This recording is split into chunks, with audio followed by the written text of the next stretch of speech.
Nice, let's do this.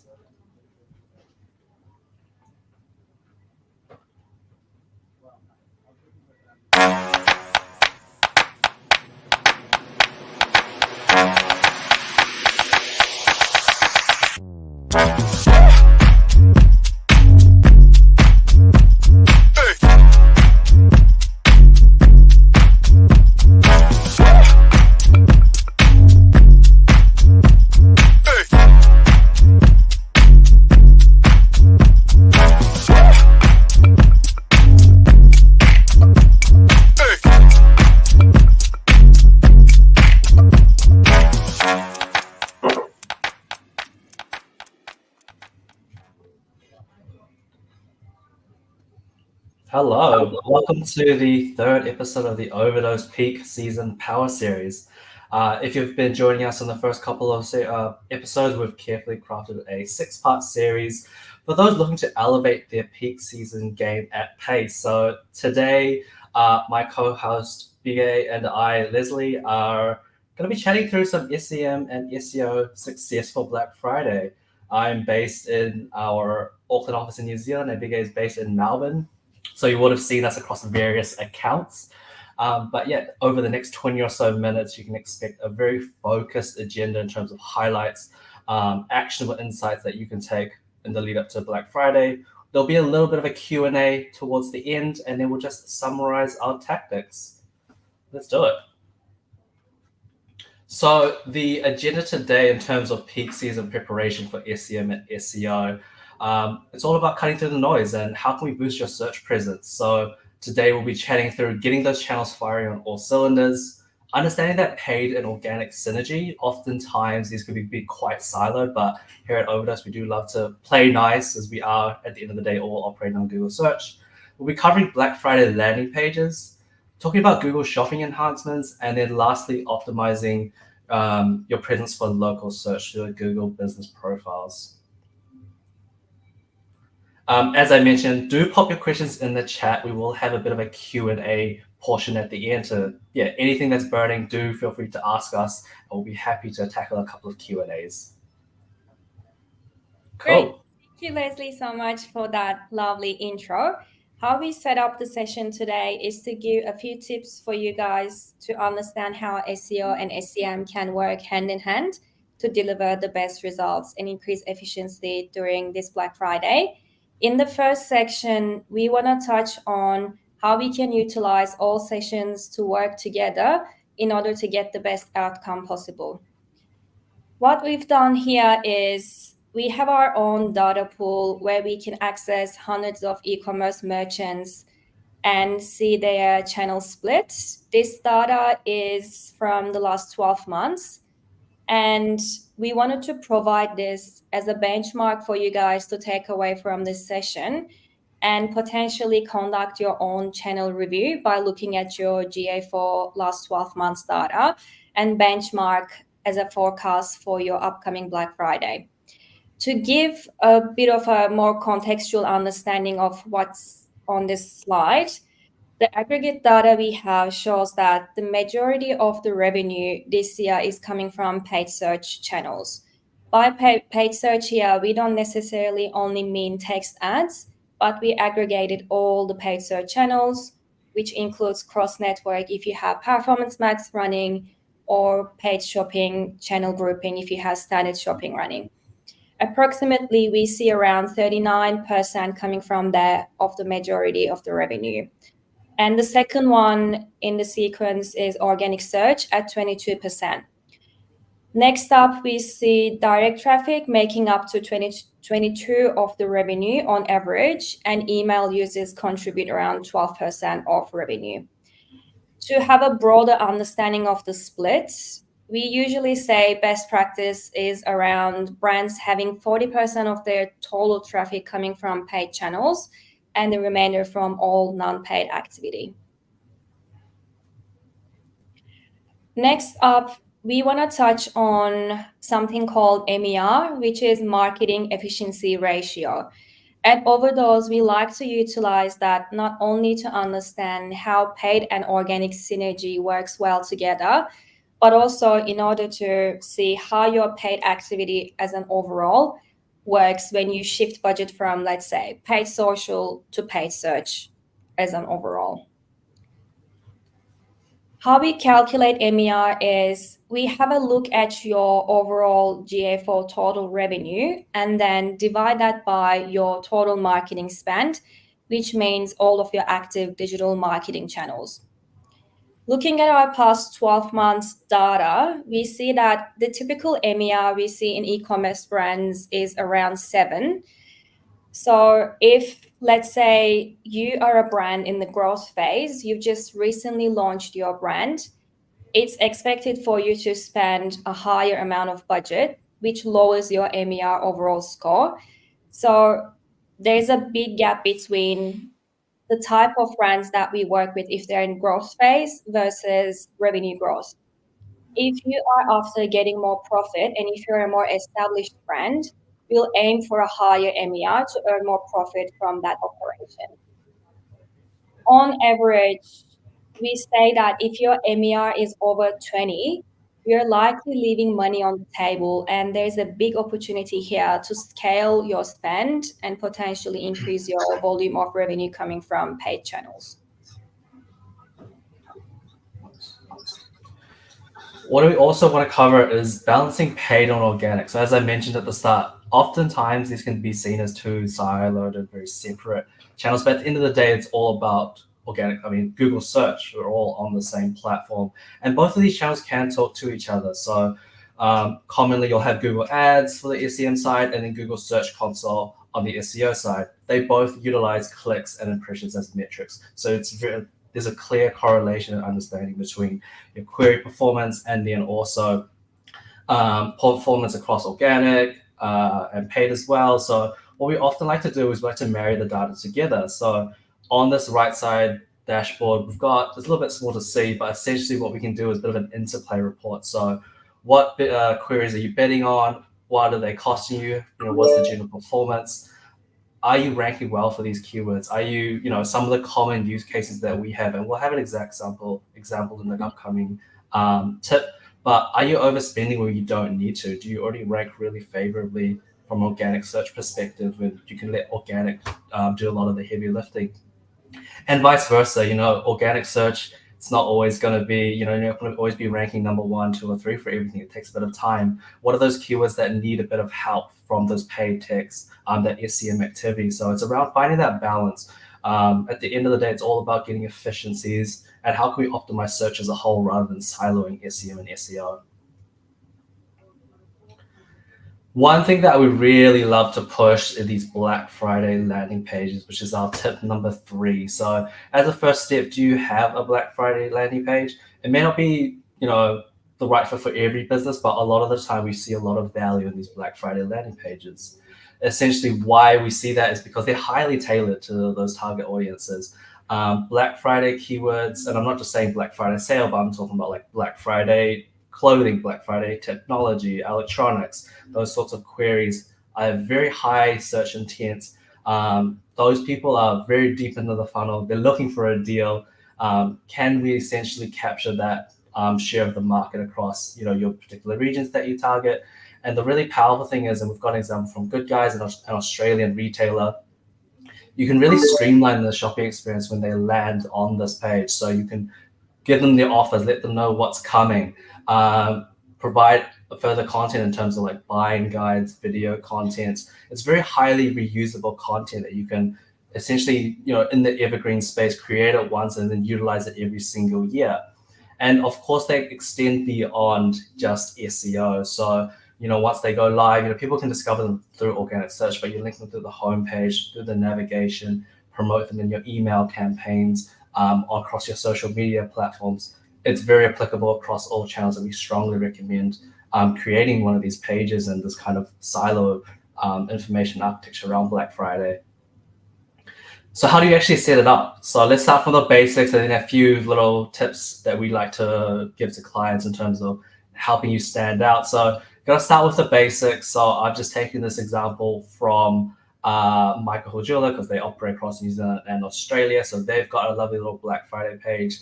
They've got their page title that targets the Black Friday keyword, but also the industry they play in. So they obviously sell jewelry, but people will be searching a little bit more specifically around Black Friday jewelry and Black Friday jewelry sales.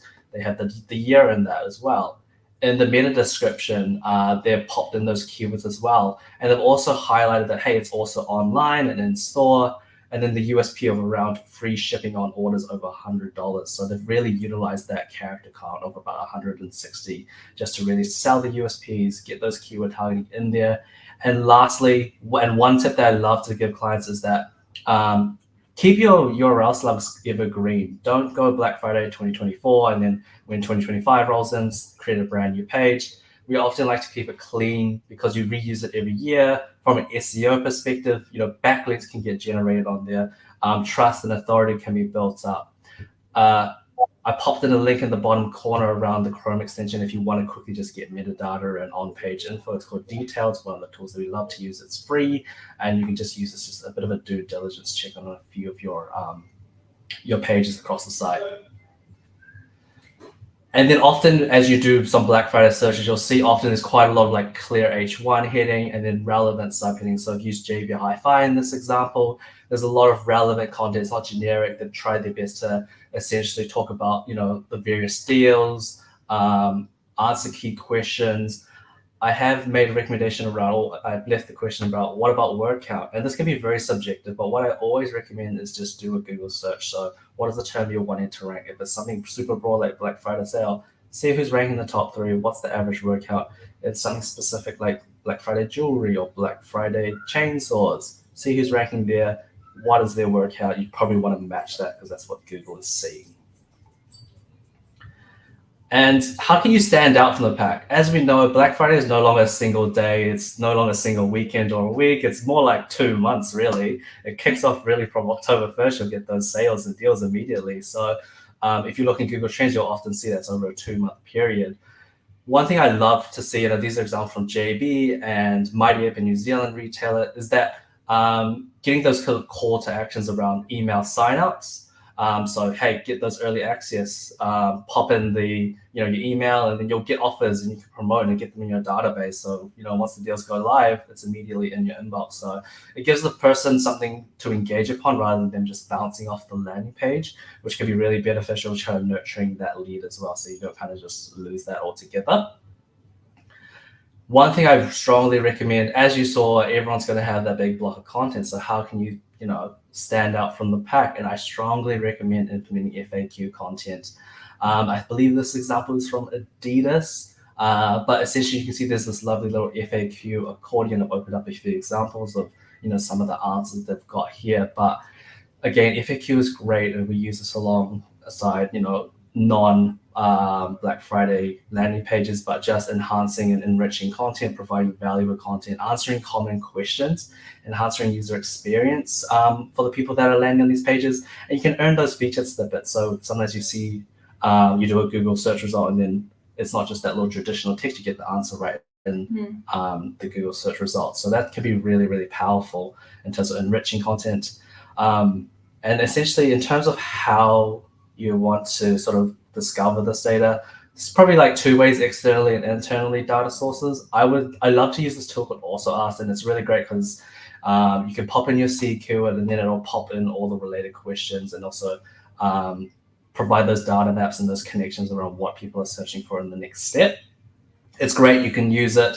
You can complete 3 searches per day. You can ask a friend to Google it, search it for you. There's ways around it, but it's great because it just provides you all this lovely FAQ content. The second recommendation I have is just use your own internal. What are you getting from customers? What are they asking you around Black Friday? Pop that in the FAQ. That's really rich content, very unique content that people are asking for. So yeah, really enrich those Black Friday pages. Cool. Now that you have your landing page set up and potentially have already started to get a bit of direct and organic traffic, but then what does it mean for paid ads, especially the Google Ads space? During Black Friday, especially starting from November, CPCs tend to skyrocket. We always suggest, as the best practice, start building your traffic ahead, potentially and ideally even from now on, from September. start to build those remarketing audiences from October, and then go all in from November onwards. It's all about efficiency for us to understand when we can pivot if certain keywords are not getting enough visibility on the organic side. We like to launch a campaign type called SEO support campaigns in instances such as these. We've added a few calculations on the right hand side. We usually use them as best practices, such as to understand if you really need to keep on spending on paid search. What we have a look at is, as Leslie mentioned, we can actually merge SEO and SEM data with clicks and impressions. The naming convention is different. SEM calls it search keywords, but SEO refers that as search queries. But technically, they are able to be synced up. And we have the means to do that in our report that we have internally. What we have a look at is your rank on the organic side.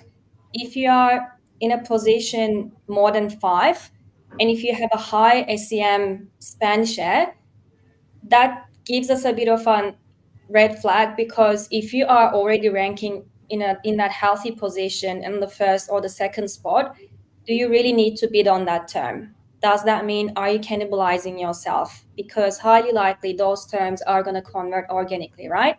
So these are the things that we like to have a look at during Black Friday, especially when the traffic is more than usual and really high. Some of the tips that we like to use as well is, ideally from September onwards, starting to build your GA4 audiences for collections and sale PDP visitors.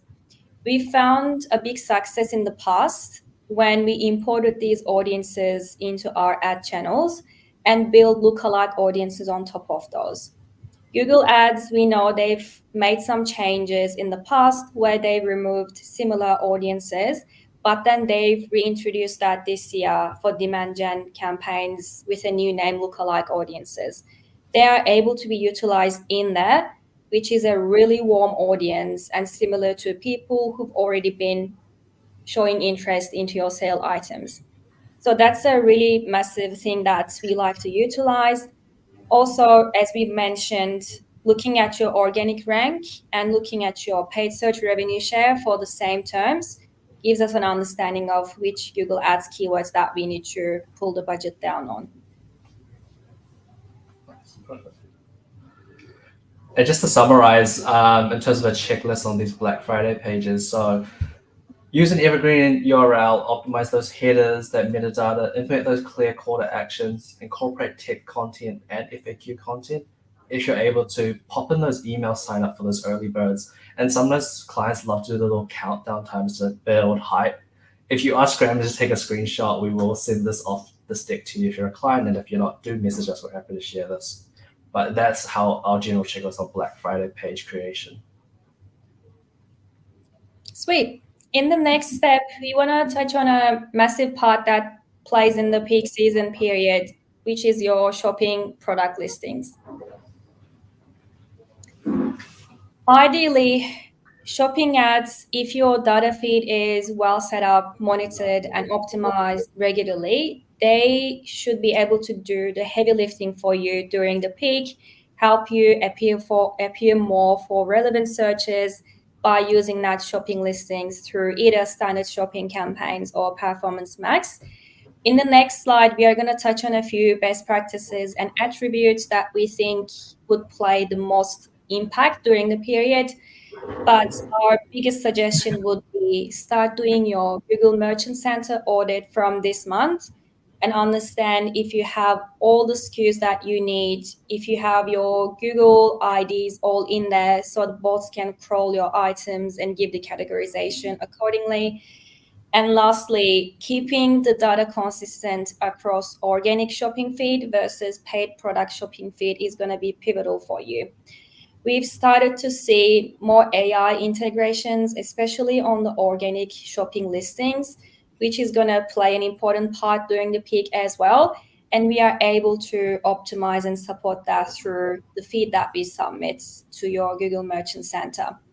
if, let's say, there are some inconsistencies and large differences in schema used between your products or categories, you can add rule-based logic to apply improvements. And we have a team that's well equipped to handle that for our clients. Here's a quick example of what we suggest as an excellent product placement for the shopping site. On the left-hand side, this brand have enabled their sale price label, which helps them to showcase that little green sale label at the top left, and that's tracked through price drop down. They have an optimized image. You can see that image really close up and it's clearer. The brand is there as well. Their product title is really optimized. On the left-hand side, they added their brand first, then the product name itself and what kind of bag it is, like crossbody bag. They have the discount available, they've enabled reviews and also enabled a GMC promotion, which has to be added manually as you get closer to your sale period. But on the right-hand side, many of those are missing and it's not really enticing. If you see them next to each other, you're highly likely to click on the left one because it creates like a FOMO and urgency to purchase that with the discount. The next slide has our best practice suggestions and attributes. I know it looks a bit tiny on the slide, but as Leslie mentioned, we'll be forwarding that to anyone who might be interested online. But this is our best practice checklist that we go through all of the marketing team and SEO teams, making sure everything is up to scratch and we wouldn't miss out on any product feed attributes or best practices. Cool. Tip number 5 is around Google business profile listings. So with these, you've done a lot of the hard work. Sometimes this can be left unattended. Sometimes we just forget when we're juggling dozens of things across, the peak period. But don't neglect them, especially if you have a physical store presence. While we are in e-commerce, it is important to consider that omni-channel experience because often those retailers, you're running extended hours. And we'll often see that customers will wait for confirmation of the deals online, but they don't want to, sometimes they just don't want to go through the delivery process. They just want to go click and collect or just jump in store and convert. So a big mistake that we potentially see is just having Google Map listings that are just out of order or out of date, or worst case, it just tells that your store is closed. Worst case scenario there is, a customer goes to a completely different competitor and you lose that sale. So we do strongly recommend that you keep these optimized, check, the name, business address, and if you have special hours, pop those in. Google has these little posts that you can do just to promote, and this can be really powerful in terms of targeting those local searches. So, in the example on the right, we've popped in, clear image, a little clear messaging around our offers and dates, and then a CTA to the website. So this is just another way for you to organically connect with localized customers who are searching for something. But I do just recommend doing a bit of health check, ensuring that, hey, if you've got extended hours, make sure that they're up to date on your website and also those listings. There's a little checklist in terms of health. So as I mentioned, just make sure the details are correct. Consistency between the profiles, but also your website, store location pages, implementing those special hours. And you can do this in advance with those special hours. So if you know that, hey, store's going to open 2 hours later at night, then pop in those special hours within your Google business profiles. And then on the day, it'll just reflect and it'll revert back. Utilize those Google posts to promote deals. And yeah, you can adjust those business descriptions that you have with Black Friday details, like what's going on sale, what's the offer. All these little tweaks will help in terms of that local search. Oh, I think we've hit our top 5 queries, but as I mentioned, we're doing a bit of a Q&A, so do pop those questions in the chat and we'll be happy to answer those. Meanwhile, Leslie, do you have anything in plan to purchase? Do you have a big list this year? Oh, no, I'm more of one of those, like, this is me doing my Christmas shopping. So I will be doing my Christmas shopping on Black Friday. Usually it's for family and also my cats. So I never buy anything for myself. It's always looking for deals for everyone else. But yeah, that would be me, getting my Christmas shopping done. What about you? I think pretty much the same. Definitely getting heaps of stuff for my cat as well. But I'll utilize November for Christmas shopping for family too. Sweet. I think we have no questions. Cool. Perfect. But thank you everyone for joining us for our episode in the Overdose Peak Season Power Series today. We've discussed SEO and SEM success for Black Friday, and we've covered how to align all your free channels for peak season, as no single channel can deliver alone. Understanding paid and organic search synergy, creating Black Friday landing pages with rich content, enhancing product attributes on Google Shopping, whether you're using standard shopping or Performance Max campaigns, optimizing your Google business profile to get the most out of your local visibility. We've carefully designed this 6-part series for you e commerce professionals looking to elevate their peak season game at pace. Share the links around the team, and please do reach out if you have more questions to Leslie or I. Please join us next week for episode 4 in the Peak Season Power series. Thank you so much, everyone. Oh, we have a question. Next question. How do you balance traffic and spend between paid and organic shopping listings? Would you like to take that, Leslie? We have a lot of actually. Do we have a lot of questions? No, I think because for those in New Zealand, organic shopping hasn't quite taken off, but it's massive in Australia and the US. So I think this one might be a better question for you since you're kind of like in the crux of it. I think it's also like Vince's question is multi-dimensional. I feel like it depends on where that traffic goes to. If it goes to your high AOV product categories organically, and if you have a spend allocation that doesn't really go towards your branded content mostly, I think that's a really good split because your high demand and high AOV, most popular items tend to convert organically. And if they are not getting that visibility or ranking in the top 5, then the spend ratio from paid should be higher there. But overall, the balance, we always say 60% of traffic should come from your organic channels and the remaining 40% from paid search in order to not cannibalize your overall holistic performance. Our next question is from Shay. Would I recommend adding in lifestyle images or anything else to product feeds?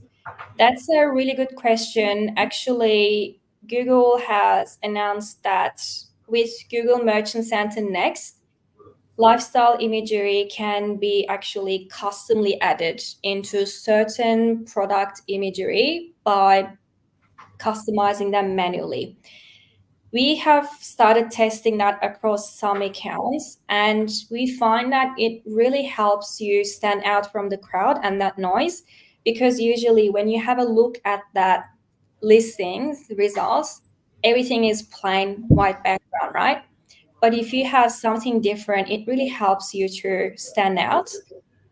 We suggest potentially testing that with the items that you find they don't necessarily get enough search impression share to make them stand out more, get more clicks from that, or customizing your sale items to make them again stand out more. But definitely we suggest testing ahead of the peak and choosing the winners from there and duplicating that structure across the peak season. Nice. Do we have more questions?